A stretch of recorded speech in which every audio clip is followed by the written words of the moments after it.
English.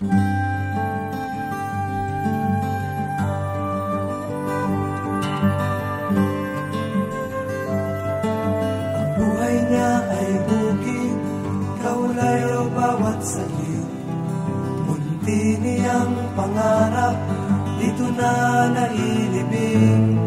Kailan pa ba makikita ang lupang minana, ay maaari na rin tawaging kanya.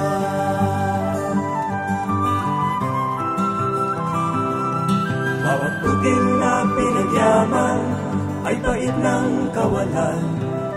Sa gitna ng kahirapan, may uring nakinabang. Kailan pa ba makikita ang lupang minana?